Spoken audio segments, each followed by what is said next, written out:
ಯತೀಶಂ ಸಿದ್ದಾಪುರಾದ ನಾನು ಚಿನ್ಮರಾತ್ರಿ ಸಾಹಿತ್ಯ ವೇದಿಕೆಯ ಪತ್ರಿಕಾ ಕಾರ್ಯದರ್ಶಿ ಹುದ್ದೆಯನ್ನು ಸ್ವೀಕರಿಸುತ್ತಿದ್ದು, ಈ ಹುದ್ದೆಯನ್ನು ಅತ್ಯಂತ ನಿಷ್ಠೆಯಿಂದ ಮತ್ತು ಪ್ರಾಮಾಣಿಕತೆಯಿಂದ ನಿರ್ವಹಿಸಿ ಸಾಹಿತ್ಯದ ಬೆಳವಣಿಗೆಗೆ ಹಾಗೂ ವೇದಿಕೆಯ ಅಭಿವೃದ್ಧಿಗೆ ನಾನು ನನ್ನ ಶಕ್ತಿ ಮೀರಿ ಸೇವೆ ಸಲ್ಲಿಸುತ್ತೇನೆ ಎಂದು ದಿವ್ಯತ್ರಯರ ಹೆಸರಿನಲ್ಲಿ ಪ್ರಾಮಾಣಿಕವಾಗಿ ಪ್ರಮಾಣ ಮಾಡುತ್ತೇನೆ.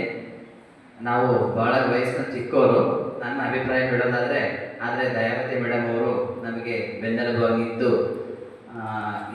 ನಮ್ಮ ಎಲ್ಲ ಚಟುವಟಿಕೆಗಳಿಗೆ ಸದಾ ಪ್ರೋತ್ಸಾಹವನ್ನು ಕೊಡ್ತಾ ಬರ್ತಾ ಇದ್ದಾರೆ. ವಿಶೇಷವಾಗಿ ಚಿನ್ಮರಾತ್ರಿ ಸಾಹಿತ್ಯ ಅದರೊಟ್ಟಿಗೆ ಸಂಗಡ ಬೆಳೆಸಲಿಕ್ಕೆ ಬನಶ್ರೀ ವೃದ್ಧಾಶ್ರಮದ ಒಂದು ಕಾರ್ಯಕ್ರಮ ಮಾಡಿದಾಗ ದಯಾ ಮೇಡಮ್ ಅವ್ರ ಪರಿಚಯ ಆಯಿತು. ಆನಂತರ ಅವರೊಟ್ಟಿಗೆ ಸಂಪರ್ಕ ಇಟ್ಕೊಂಡೆ. ಮತ್ತು ಚಳ್ಳಕೆರೆಯಲ್ಲಿ ಶಾರದಾಶ್ರಮದ ಚಟುವಟಿಕೆಗಳನ್ನು ನಾನು ಪತ್ರಿಕೆಯಲ್ಲಿ ಬರಿತಾ ಬರ್ತಾ ಇದೆ. ಅದನ್ನು ಗಮನಿಸಿ ಮೇಡಮ್ ಅವರು ಭಾಳ ಚೆನ್ನಾಗಿ ಬರೀತಾ ಇದ್ದಾರೆ, ನೀವು ನಮ್ಮ ವೇದಿಕೆ ಬೇಕು ಅಂತ ಹೇಳಿ ಅವರು ಇವತ್ತು ಪತ್ರಿಕಾ ಕಾರ್ಯದರ್ಶಿಯ ಹುದ್ದೆಯನ್ನು ಕೊಟ್ಟಿದ್ದಾರೆ.